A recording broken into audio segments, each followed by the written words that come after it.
Murder झालेली आहे ठाण्यामध्ये. ते देखील एक तर भर वस्तीमध्ये जो दिवसाढवळा झाला. 19 वर्षांचा मुलगा होता.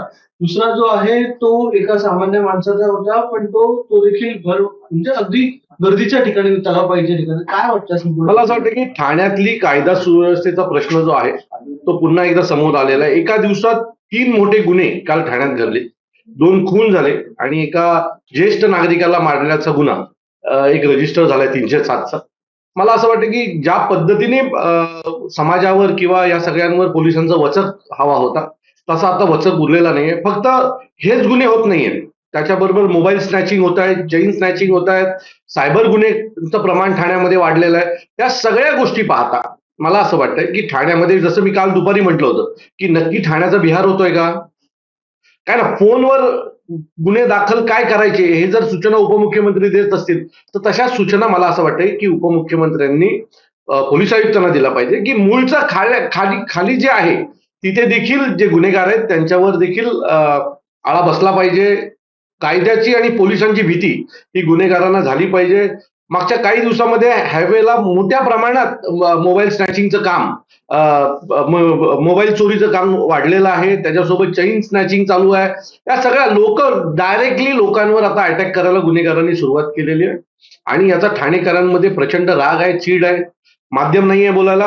आता माझ्याकडे माध्यम आहे, मी तुमच्या माध्यमातून किमान ठाणेकरांची जी परिस्थिती आहे ती तुमच्या समोर मांडण्याचा प्रयत्न करतोय. परंतु ठाण्यामध्ये कायदा सुव्यवस्थेचा प्रश्न आहे. ठाण्यामध्ये मागच्या काही वर्षात प्रचंड मोठ्या प्रमाणात गुन्हेगारी वाढलेली आहे.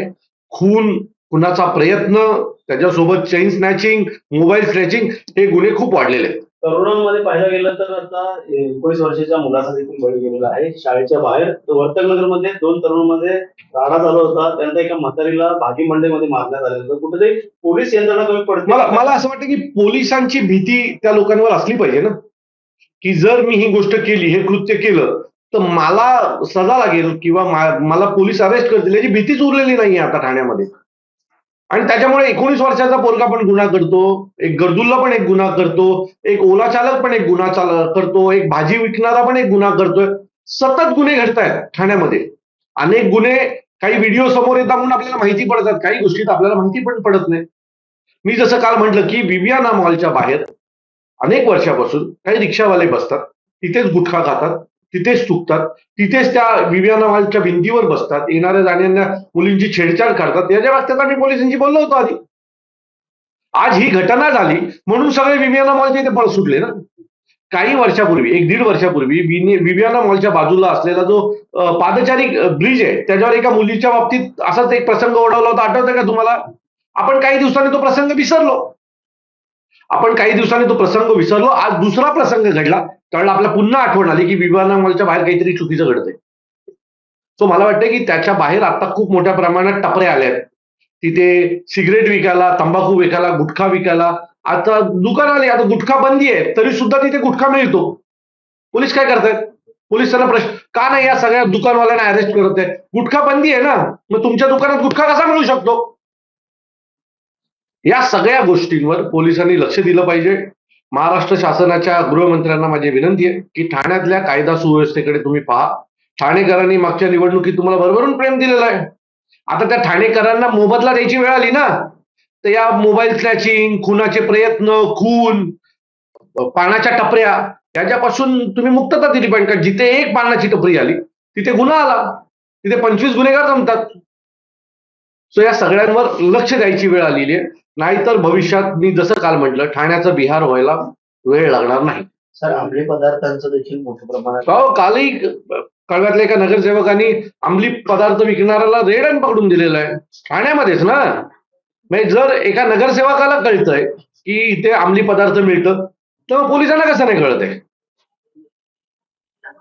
पोलिसांना पण कळलं पाहिजे ना की काही भागांमध्ये अंमली पदार्थ विकले जातात. मी सांगतो ना, जोपर्यंत या टपऱ्यांवर कारवाई होणार नाही ना तोपर्यंत क्राईम कमी होणार नाही. या टपऱ्यांवर सगळं मिळतं. गुन्हेगारीची सगळे सामान किंवा व्यसनाचे सगळे सामान या टपऱ्यांवर मिळतात. ह्या टपऱ्या कोणाच्या आहेत एकदा पहा. या टपऱ्यांना वरदहस्त कोणाचा आहे एकदा पहा. म्हणजे ठाण्यातली गुन्हेगारी कमी व्हायला सुरुवात होईल. निवडणुकीच्या दरम्यान पोलिसांचा बंदोबस्त आपल्याला पाहायला मिळाला, जागता बंदोबस्त. मात्र कुठेतरी आता या क्षेत्रामध्ये गुन्हेगारी वाढत आहे. आशुतोष डोंगरे यांना तुमचं काय आव्हान असणार आहे येणाऱ्या काळात? डुमरे साहेब अतिशय चांगला व्यक्ती आहे. माझी विनंती आहे की साहेब, खाली जे काही चाललंय म्हणजे जसं मोबाईल स्नॅचिंगचा विषय वाढतोय, चेन स्नॅचिंगचा विषय वाढतोय, त्याच्यासोबत ह्या टपऱ्यांवर मिळणारे अंमली पदार्थ वाढतात. याच्याकडे तुम्ही जर लक्ष दिलं, ह्या तिन्ही गोष्टी या स्ट्रेट लोकांना भेडसावणार आहेत, गरीब जनतेला भेडसावणार. एखाद्या बाईच्या गळ्यातली चेन स्नॅचिंग गेली, 2 तोळ्याची चेन असेल तर 3 लाख रुपये तिच्या आयुष्याचे गेले. एखादा मुलगा दर दिवशी मेहनत करतो, हप्त्यावर मोबाईल घेतो आणि कोणीतरी मोबाईल येतो आणि मोबाईल खेचून घेऊन जातो. अंमली पदार्थाच्या टपरीवर आज 17-18 वर्षाची मुलं हे विविध गोळ्या घ्यायला उभे असतात. गुटखा बंदी असताना गुटखा मिळते त्या टपऱ्यांवर, आपण कारवाई करत नाही. जर पोलिसांनी यांच्यावर कारवाई केली तर ठाण्यातल्या गुन्हेगारीचं प्रमाण काही प्रमाणात कमी झाल्याचं आपल्याला लक्षात येईल. पण त्यासाठी या सगळ्यांवर कडक बंदोबस्त, कडक कारवाई, या सगळ्या टपरीचे जेवढे चालक आहेत या सगळ्यांना जमा करायला पाहिजे. या सगळ्यांवर प्रतिबंधात्मक कारवाई केली पाहिजे. एक गुन्हा झाला, दुसरा गुन्हा केला की यांच्यावर मोका अंतर्गत कारवाई केली पाहिजे, कारण हे पुढच्या पिढीला बरबाद करतायत.